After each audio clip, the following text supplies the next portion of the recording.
man? Good, man. You know, just had a crazy weekend this weekend. Why good man cheat? I know that you were out there, right, Ronnie? Yeah, I was out there. Right? Yes, sir. Yeah, Yes, yeah. sir. I was there opening night. Yes, sir. You like that energy that opening night? Yeah, bro, I love the energy. I ain't go to the closing, but I went to the opening night. And then when I saw you on stage and I saw you perform and I saw that energy, I was like, yo, I hit on my 2-man here. I was like, yo, we got to interview Ryan, man. This guy, he was on fire, man. The energy was great. People was laughing. It was just, I told him it was a pack out crowd. And for me to see that in the community, you know, because I live in Miami, for me to see that, and especially in that type of community, in the Black community, it was amazing. Illinois did an awesome job. So I was like, yo, you want to become an actor? I said, yo, we got to interview this guy.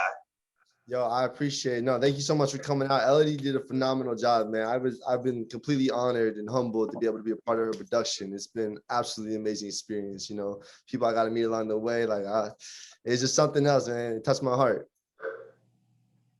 Yes, it did. So, and also we're gonna ask you the question at the end too. Why the good man cheat? But before then, go ahead, King, take off. No, what's good, family? What's up? My man said you was the man, the whole show. Ah, man, he's just gassing me up. You say you was the whole show. Man, I've been on your page. If I didn't know no better, I would already thought you already done made it. Oh man, it look like it, right? Yeah, like I say, this nigga's a socialite and date. I ain't never, social media deceiving, man. Nah, it's funny. You know, this Chaos Culture Radio is me, Prince I King. This is your man, Ronnie Ron. It's your boy, New Jordan. Let's go. Let's get it. We got a special guest, Anti-Hollywood. Yes, sir. You already know. Anti-Star. Why do good men cheat? First, I want to give a shout out to the queen, Melody. Miss Elodie Alcindor, baby. Love you, girl. Love you. And you know, we just want to touch in.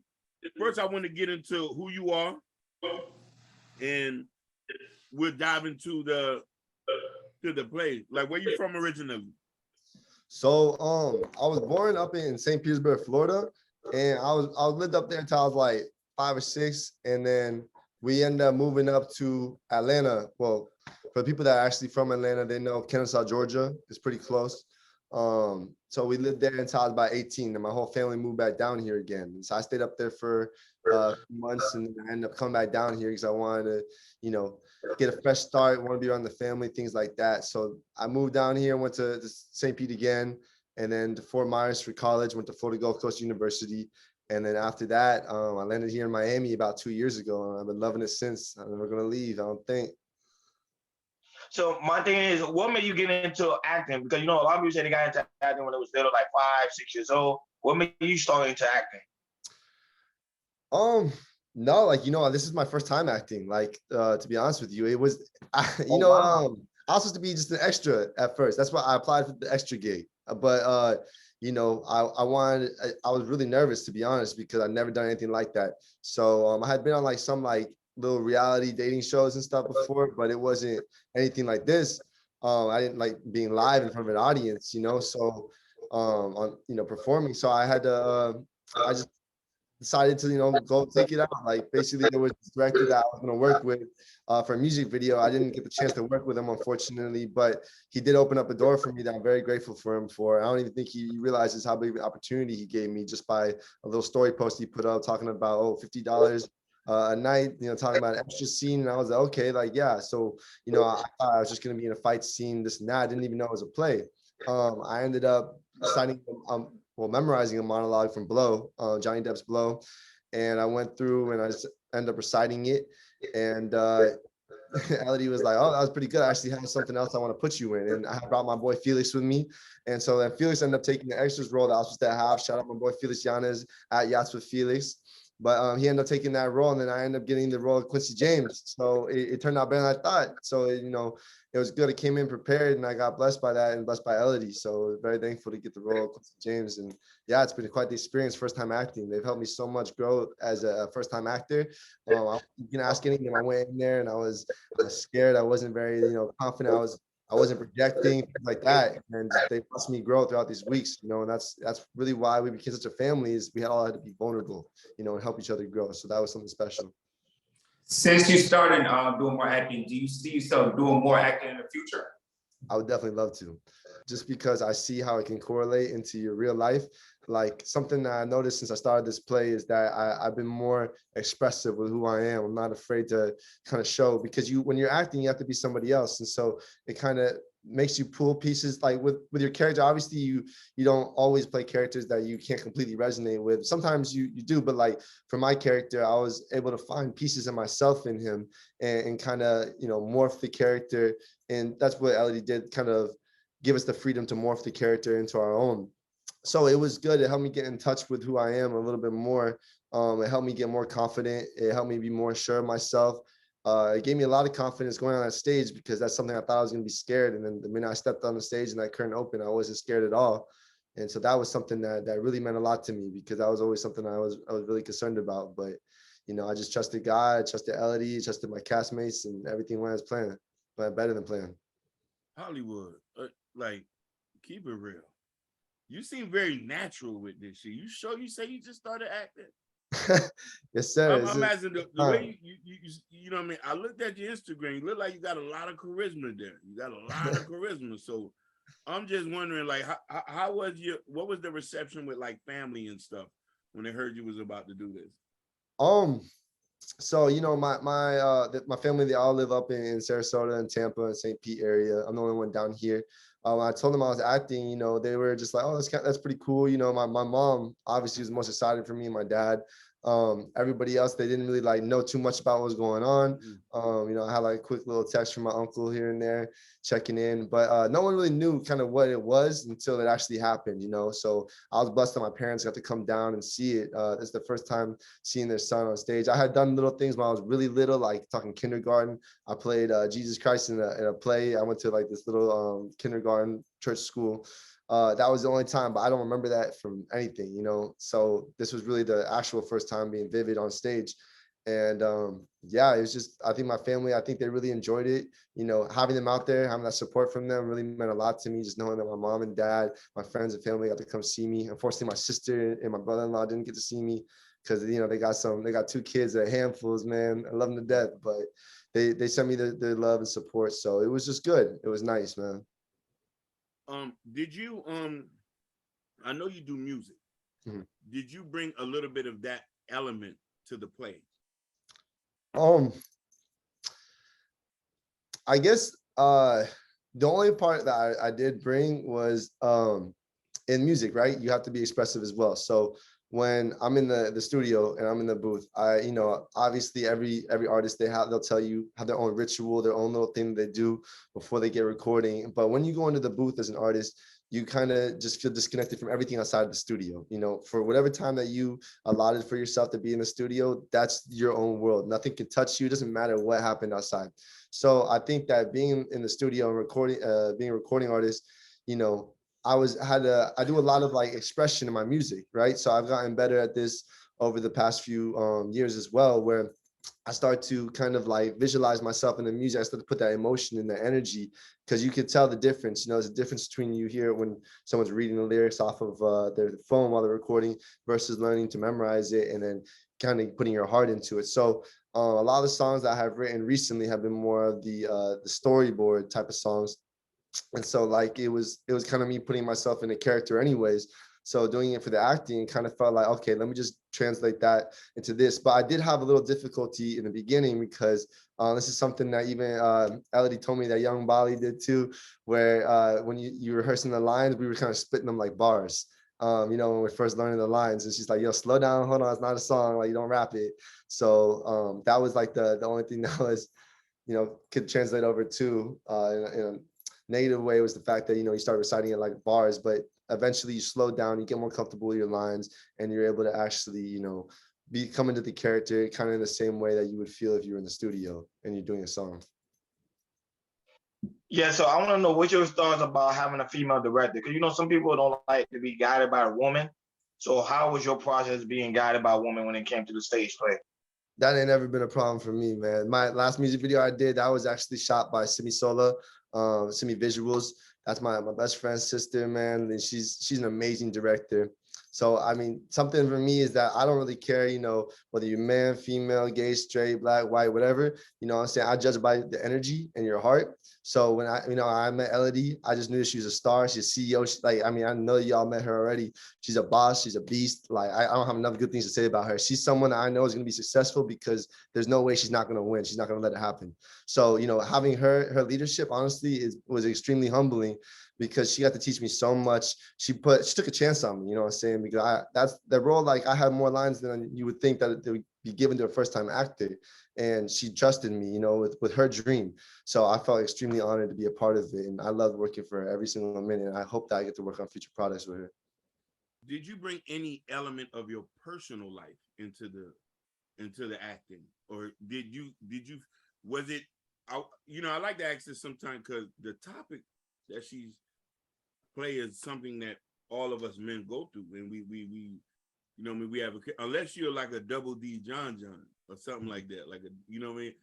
But since, you know what I mean, did you feel any of your own personal life was reflected into that? Meaning that, was you able to bring something personal of yourself inside of it?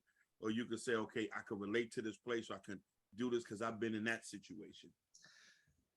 Yeah, actually from top to bottom, from my character to the whole message of the play, both of those things. Because honestly, we'll start with my character on a smaller scale. You know, being like that family friend, like I have a family like that, you know, as I talked about him earlier, as my best friend Annie and his sister Simi, like their whole family, they are my family. You know, I went to college with Annie and we've been brothers ever since. So it was really easy to understand what like the assignment was, when it's like, oh, like this is like just like when I go over to the Walls house and go see my family, you know what I'm saying? It's the same vibes, the comfortability, like you know what I'm saying, where you kind of going over, you don't need to like always have to announce it, you just pop up because that's fam. So that was something that helped me understand like Quincy's role, you know what I'm saying, like not being related but being family. And then as far as the whole play, yeah, I definitely can. You know, I used to not be, you know, everybody's had their times of being not faithful, right? And so I had to learn a lot through that, and I had to, you know, you kind of question yourself because a lot of guilt that's attached to, you know, cheating and being just not faithful. And you know, I've definitely had my times in my past I'm not proud of, where I've broken the trust, I've cheated. Sometimes people don't even know it, and I still haven't told anything, but it's one of those things where it just do more damage now to say, but it's one of those things that I learned from. And what I learned from that is kind of the answer that I was given when people ask about why good men cheat. I won't give my full answer because I know you guys are saving that one, but basically I know what I've learned, and it's helped me understand what, like, you know, when you hear the term why good men cheat, people think, oh man, like that, there's no good man that cheats, no good man. But like the minute I heard that, I knew it was meant, because to me, I thought, I was like, you know what, I'm a good man too, but I cheated. But why did I cheat? It wasn't because I was just looking for some cheeks. It wasn't because I was looking for this and that. Sometimes, yeah, maybe when I was younger, but then later on, what was the reasons? Maybe it was stuff like resentment and things like that. But like I said, I won't dive too much into it, but I definitely could see how that correlated from my old relationships and what I've learned in them to what I see now. And, you know, I'm faithful now. And that's why I'm also not in a relationship now, because I know that it takes a lot to be in a relationship. There's a lot you got to dedicate yourself to. So it's one of those things that I want to make sure I'm absolutely at my best before I give myself to someone else, because 50% of your energy needs to be invested in your partner. You guys are a team. So I want to make sure that I'm set up right and they're set up right. We can make things happen together in a positive way. No wonder on that scene when you was with your secret girlfriend, no wonder that energy, you could have felt that energy of like the way you was acting on that couch. That's why I felt that energy. I was like, wow, like why he's acting that way? Because you've been through it, so you know that way you can feel. It was powerful. That was a powerful scene. But yeah, go ahead.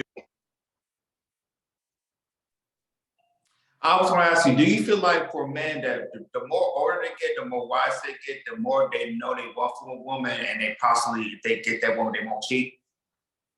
I'm sorry, what you said? What, the older you get, the less likely they are to cheat? No, I'm asking a question. Do you feel like when men, the older they get, they know what they want more than a woman? When they get that woman, they won't cheat? So the older you get, the less likely you are to cheat, basically. Yeah, because you like I said, because you know what type of woman you want in a way. Mm-hmm. And if you're getting it, because I'm saying it because I'm married, you know. Yeah, sure. And you know, when you get the necessary things you get for the woman, it's like, you know, you're not going to, you know, for me, I'm not going to go anywhere because my wife is doing what she's supposed to. Mm-hmm. To be honest, something I've learned is that like age, it doesn't have much to do with anything, you know, like, I mean, it does because as far as the mistakes, because you have to have time to make those mistakes because you can't make all the mistakes in 1 year, 6 months, whatever. So you learn a lot through age. So that's where it does play a part. But as far as like decisions like that, I think that age does help someone to become more faithful because the older you get, you know, your testosterone kind of goes down. You've kind of done that already. So you already know that it's empty a little bit, you know, just sleeping around, giving yourself to people that don't really deserve you.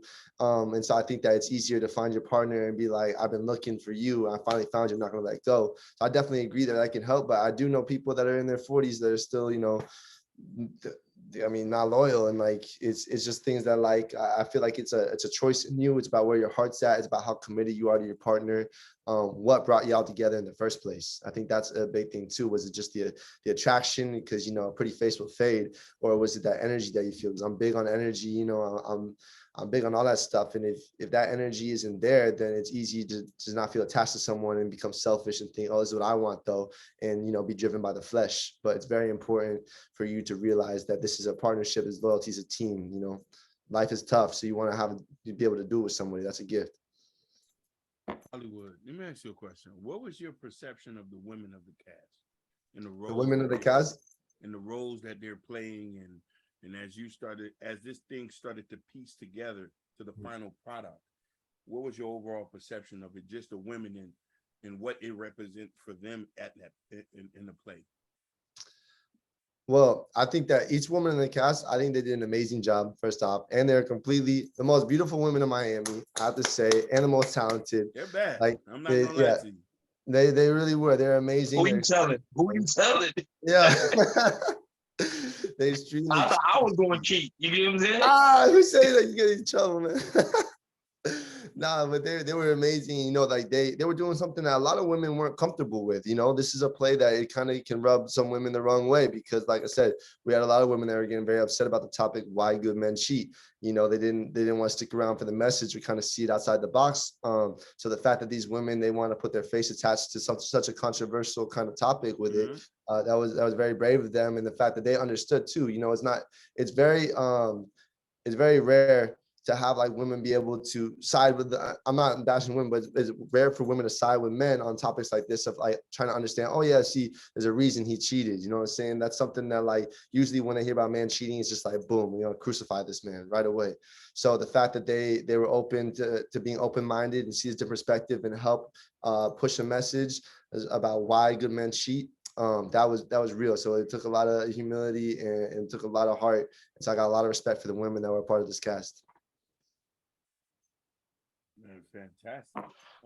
I was gonna ask you because you was on a dating show. You mentioned it earlier on the show how you was on a dating show when you first got started. I want to ask you, what is your perception of dating today? Because a lot of men today are having a hard time with these women. Like they seem like they can't get a date. Like right now, it's a poll going out. They say 30% of men today are not having sex. 30% of men today can't even get a date. 30% of men are virgins. So what is your idea on dating today? I mean, dating is definitely I feel like a different game than it was even like 5 years ago. I've obviously I'm not that old. I'm only 24, right? So can't say 10 years ago because I don't even know what dating was at that age, right? But like, you know, it's even just from my stuff in college and up until now, I can say that there's definitely been a shift. I feel like maybe it also is because of the location. Since I moved to South Florida, I realized these ladies, you know, they like to get spoiled, man. They're about their money. So dating can be tough, you know, because everybody, there's social media, there's so many things that women see, and it can create unrealistic expectations, you know. I think that it's definitely, if you find the person that's right for you, you're very lucky, you know. I think that some people, the reason that these relationships don't work out, some people settle or they get scared they're not going to find the right person. So they pick someone who might not necessarily be the one. But at the end of the day, I think that everybody just needs to take a step back. They need to work on themselves on an individual level, because that's really what it is. A lot of people are going in broken, right? And the two broken pieces trying to make a whole, and it's just not going to work. Every time you do that, you're going to bring your own junk, your own trauma, your own shit. And you don't need that, right? Nobody else needs somebody else's trauma like that. It's okay to help people out, but you guys come in and you guys haven't loved yourselves yet.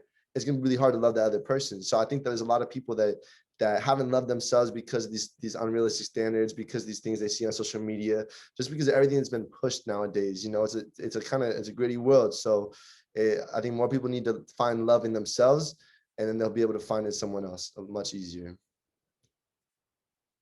I like that. I love to hear that. Definitely love to hear that. Now, you know, I want to hear some trade secrets. Is there going to be a part 2?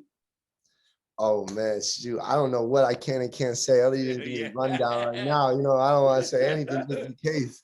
I do want to tell y'all it's not over. That's for sure. So that's something that we can say. I don't know what else I can say, like I said, but so I'm not gonna say anything. So I don't get in trouble. But yeah, it's not over. Don't worry. Why Good Men Cheat is not finished. Definitely. Okay. I want to make sure everybody's done with all your questions. No, I also want to see, since you got the taste of acting, where do you see yourself from here? As far as this, after this, you know what I mean, since you just jumped off the porch, like, how do you feel now for your next step since you got this? Would you do some other projects with different people, or would you think about taking it to the whole next level? Because I'm gonna be real with you, you got charisma, you got a lot of charisma. You know what I mean? Hey. You look like somebody that's supposed to be on television. Thank you. You know what I'm saying? You got the look, you got you speak very well. So, you know what I mean? It's just you know what I mean, sometimes God works in mysterious ways. And I know this probably wasn't your first thought of doing it, but since you had this taste now, you know what I mean, after this, where your peripherals at with this? Oh. I think I don't know, you know, because I do want to do something else with this, because this was a very this was an amazing opportunity. Like I'm someone that, like, you know, it's not about money, materials, and things like that. It's about energies and it's about feelings. And I never felt that way that I did this weekend. You know, it was something that for the whole lead up, the journey was beautiful. I mean, the night after the last show, I just sat in my bed and I just kept watching all the pictures and videos from the beginning of this journey up until, you know, the last show night. It was like that feeling of just connecting with people. There's something about art that will bring people together on a different level than, you know, even say that I don't want to say sports, because I know sports brings people in their own way, but it was almost like its own sports team, but then you have to be vulnerable on top of that, right? So like, you know, you could be on the team with someone, you don't have to share your heart with them. With the arts, like you gotta perform, you gotta be comfortable with those people in that room, you gotta trust in them. So feeling that definitely was something I want to feel again. I want to take that and I kind of run with it. The energy that I felt during the show nights, like my friend Felix, you know, he always plays that song Superstar. He got me stuck on it. It's just, you know, it helps you get nostalgic, think about it all. You really feel like that in the moment. So out of everything, you know, that's probably the biggest thing to me, is that I want to feel that again, just that energy. Because when you're on stage, you feel the energy from the crowd. Like, you know, I heard them, I saw them, but you're so locked into what you're doing on stage that, like, it's like, you know, oh wait, I just remembered they said that, like, after the show, like you don't think about it until afterwards, you're so locked in, but you felt their energy and it kind of boosts you up. So I think that's like something that I definitely want to feel again. I'm going to see what other opportunities are out there. Because I really do enjoy this, you know. It's kind of coming back on Monday and I was like, man, I gotta go back to my day job, you know, like that was crazy, you know. It was a little depressing, but I was like, it made me hungry. So I caught that feeling. And I heard this, I think it's Vitality, not Vitality, there's this guy who is a millionaire, billionaire, and he's had this thing about how to be successful, right? You have to envision yourself and where you want to be, right? And then you close your eyes and then you capture the feeling of you being there, and then you come back. So you take that feeling back with you. And once you feel that, you're going to be powerful. You know what I'm talking about? That was powerful. Who was the guy that said that, if you can remember? I hate saying it without telling his name. I don't remember. He's like the lead face of People Helping People. Okay. But he's amazing. But I think it's Vitalized. I don't know. But that was something that is really true, because I got a feeling of what that felt like, and I had to come back on Monday, and then I'm back in my little apartment, back doing my, you know, my boss sending my schedule already, and I'm like, dang, like, you know. So you come back unsatisfied with where you were at, which is a good thing, because it keeps, you know, if you're satisfied, gonna move. So come back unsatisfied. Like, I want that feeling again, so I'm gonna do what I gotta do to go get it. It's like a crackhead almost. They want to crack, they're gonna find a way to get it. I want that feeling again, so I'm gonna figure out what opportunities I gotta do, put myself back on that stage and be locked in with such good people like that again. All right. My last question: how was your chemistry with everybody in there, as far as with the acting goes? It was special. That was what was crazy. You know, I've been talking about my boy Annie about the whole time. I was like, bro, like I found like a family. And you know, it's funny because I was in the the back room. I was dancing. I think it was like Saturday. Yeah, it was like Saturday before the show. And like Ferg and Lance was watching me, and Ferg was like, "Man, you found a home, didn't you?" I was like, "Yeah, I did." Because like I just happy. I just felt comfortable. I felt safe to be where I was at. You know, like it was somewhere I could go and just, I don't know, I didn't have to be anybody else. I didn't have to feel like I didn't fit in. Like I felt like I was a part of it, you know, and that was something special to me because like I said, my family, they don't live down here. I have Annie's family. They're my family too, but I don't get to see them all the time. So I was getting to see this family on a regular basis, you know, and that was something that it was good to me. I come there and no matter what was going on in my life, like I was smiling, I was hugging, like we were always just laughing together. So every week it gave me like that light in my life. So I'm extremely grateful for each one of them. And every person that was in that cast, they touched my heart. I told them that each one of them, they did something to me that left me changed forever. So I just thank everybody of the Why Good Men Cheat cast. Okay, I do have one last question. Yes, with the acting, will you see yourself in the next 3 to 5 years? Well, hopefully still acting, right? Hopefully doing something with the music. You know, I'm very bad at like visualizing these things. You know, I expect these feelings, but it's been very difficult for me to actually see where it is because I've kind of just put everything in God's hands. I know that I just have to show up. That's 50% of it. Another 50% is show out once I show up. So, you know, I don't know what opportunities are going to come over the next 3-5 years. I don't want to rush God's plan, but I'm hoping that by that time I'll be on the TV, you know, I'll be performing on stage. I'll be doing all those things because I have no problem with working. I got an incredible work ethic, but it's got to be for a purpose. It's got to be for a reason. It's got to be for something that I love, that I'm passionate about. So if I can apply all that to the right opportunities and they come in front of me, like hopefully we're going to be taking off. You'll be seeing a lot more around Sturz and Anti-Hollywood. Facts. And this is the final question. I feel honored to ask this question. And I know people been waiting. I already know the it's final question. Why do good men cheat? I feel like I'm reciting lines already because I've said this one. This is my favorite thing to say. So why do good men cheat, right? This is something that everyone wants to know because everyone's like, no good man cheats. No, I understood this question because I think there's good, bad, and evil, and now I believe that there's also great. So, you know, the evil man, we're not even gonna talk about that. We already know what those are. Then you got the bad man, they just bums. And then you got the good men. They're the ones that work hard. They're the ones that love their ladies. They're the ones that do their best every day. You know what I'm saying? There's so many good men out there. But the thing is they're not getting that love at home, right? They're not getting the respect at home. Maybe they built up resentment. This is the thing that I was trying to talk about earlier, but I didn't want to say too much because I didn't want to impede on this question. But I've been in relationships where I built up resentment, you know, because maybe we had there's some things that you know, I'm not going to mention them, but just very personal that we had different ideas on, you know, and it was something that really hit hard. Maybe there was trust that was broken that I never really got over. Maybe there's a lack of respect that I felt, or like that I wasn't being seen, or my needs weren't being put into consideration. So, you know, then you have these people on the outside, right? They treat you like really good. They you know, they'll hug up on you.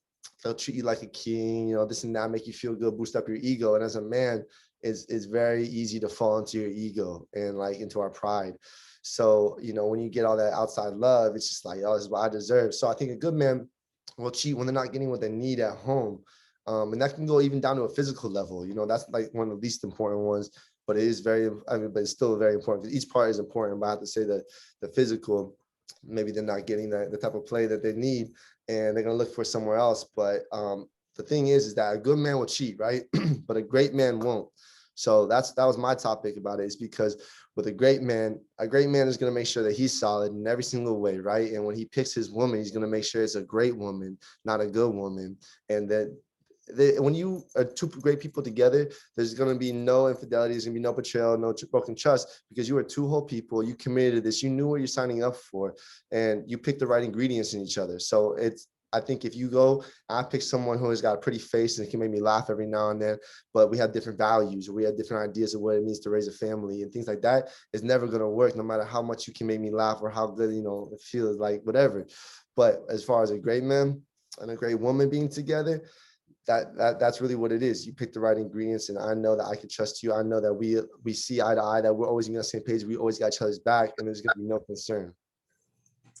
And I'll tell you this: what you just said, me as a married man, you said nothing said. You said everything right, correct. Thank you. I'll follow that. I definitely follow that. I was gonna drop the mic, George. You dropped it for me. I was just about to drop mic. Yeah. Hey, That shit. he did say it too, but you know, for a lot of savages out here, you know what I mean? They you know what I mean? They're gonna be like, hey, you know what I'm saying? A lot of us feel like, hey man, if she ain't doing what she gotta do, it's somebody else. No, they already know. You already know my motive. I'm still cheating. Trust me, man. Hey, Listen. Women only have issues with poor dudes who cheat, not dudes with money. Because you gotta accept with a guy who makes money because you're gonna follow his lead. That's the only thing that go. I've never heard a woman telling a nigga with a bag that, hey, you can't cheat on me. No, you just right along with them. You know what I mean? Low-key true.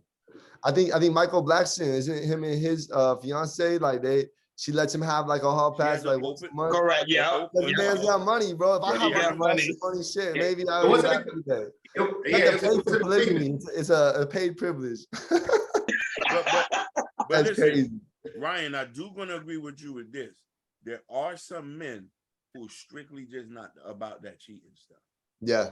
You know what I mean? And sometimes it's a cultural thing too, depending on what they say. Because I can say something that's gonna offend a lot of people here. You know what I mean? And stuff like that. But you know, like there's certain cultures who are just very family oriented, like Hispanic men, Mexicans. You rarely ever hear them dipping off on their wives half the time. Not saying they're not a couple bad apples. Yeah. You know what I'm saying? But sometimes it's a cultural thing. And I think that this is a good play. I can't wait to go see it myself. You know what I mean? I remember when Elson Dora was talking about it. She had done a couple interviews with us, and I'm like, damn. You know what I mean? But I think this is the kind of message we do want to start to promote and start to hear aside from a man perspective. Yeah. That's very true. I think he could help a lot of men, a lot of women also, you know, in the same way. I know it's more geared towards men, but like we were just talking about earlier, for them to see kind of what they need to get to their men, make them stick around. But obviously, like at the end of the day, everyone should be faithful no matter what it is. If you have to choose, try to work it out. If you can't work it out, then go separate ways. There's no need to sink each other. That's one thing for sure. Because I see a lot of couples that try to make it work even when there's really nothing else that they're supposed to, that they could do, and they end up tearing down each other's lives. And it's like, at that point, you need to leave. I mean, you want to regroup later, you can do that, but constantly. Not only that, but how can the people find you, subscribe to you, search you up? Where can they find you at, search you up, and look for you? So, you know, obviously I'm big on Instagram. I'm not huge on Twitter or nothing like that. So follow me on Instagram. It's @MySplitEgo. I also just started a YouTube channel that's going to be under Anti-Hollywood. I also got me on Spotify, Apple Music, SoundCloud. That's going to be Anti-Hollywood as well. You know, as far as what else y'all can do to shout me out, man, go check out my music video, Maniac. That one just dropped. That was July 1st. That was my first music video ever. I have a new album. It's a great time to announce it. It's called New World Poetry. This one's going to be pretty conscious. My old music was kind of like to get my foot to the door. I may look Hollywood, but I'm the furthest thing from Hollywood, babe. You know what I'm saying? So as far as the Maniac and the music like that, I just need a platform. I need to get some people buzzing, right? But what I really want to do is I want to make some conscious rap. I want to make some stuff with a message, some stories, things like that. So New World Poetry is going to come out around 2023. I'm going to be working on it the rest of this year, so I'm super excited for that. But yeah, just come look me up, check me out, hit me up if you want to work together, collab, get me for a show. You know where to find me. Yeah, and also when you drop your music, you can also come here. We'll premiere it too as well. Yeah. Yeah, but you know, and be on the lookout, because now girls know how you look. They know you look good, so be on the lookout. Your DM gonna be packed now. Just be on the Hopefully lookout. so. I need some more fans, more streams coming in, man. I got a lot of shit to say. I'm gonna say it on the track. That's what's up. I do want to give some quick shout outs real quick before Yeah, we end. sure. Go ahead. Shout out to Chaos Culture Radio. Thank you so much for bringing me on the show. I Man, appreciate thank you, it. brother. I also want to shout out, of course, Miss You're the Elodie. star. Thank you, brother. Man, Yeah. come on, dog. Thank you for your time, man. And thank you, Miss Elodie Alcindor, again for taking a chance on me. I'm gonna look in here because I'm on the live. Elodie, I love you so much. Love You were you, the Elodie. freaking best. You were a queen. Yeah. You're a CEO. You're a beast, the boss. Your dreams coming to life. Shout out to Yeah. you. Shout out to the whole Why Good Man Cheat cast. That's my boy Bali, Ferg, Gamma, Lance, Jeff, Felix, everybody, bro. All the women and the ladies of the cast, everybody behind the scenes, the lights, the production, my family, friends, everyone that came and showed up. And of course, shout out to God, Lord and Savior. Thank you for all the power that you gave us this weekend. Every time before I stepped on stage, I was praying to God, and I honestly could not have done it without him. I felt him in every movement that I made. So thank you, Jesus Christ, our Lord and Savior. Amen. And Amen. I'm excited for the future, man. Thank you, guys. All praise. Not only that, man. Thank you guys for tuning in to Chaos Culture Radio. You know how we get down each and every week. Make sure you like, share, and subscribe. Make sure you hit that notification and the bell on the right-hand side. Because you know people don't understand. You all have great guests. Like you see my man Anti-Hollywood. So we're going to have many more. Anti-Hollywood. I still don't believe him. I think he's a ringer. I think you already done made it, man. I think you already done made it. You gotta tell everybody else, man, because That's it. partners are Check saying my different, man out. man. Let's get it. Chaos Yeah. Culture Radio. And already that, happy birthday to Melody. Is her birthday today, actually. I got It a is, bag. man. Happy I got birthday, a bag Melody. for you, Melody. Holla at me. Happy I got birthday, a man. bag Thank for you so much. You want to man, see a quick for happy tuning birthday, in. real quick? Quick happy Yeah. birthday. All right. Go ahead. 1, 2, 3. Happy birthday to you. Happy birthday birthday to you. Happy Happy birthday, birthday, dear dear. Lo. Happy Happy birthday to you. Hey. Queen Melody. She's a queen She's and a boss. blessing. Holla at us. Thank you for tuning in. We out. We out. Peace. Thank you. Love.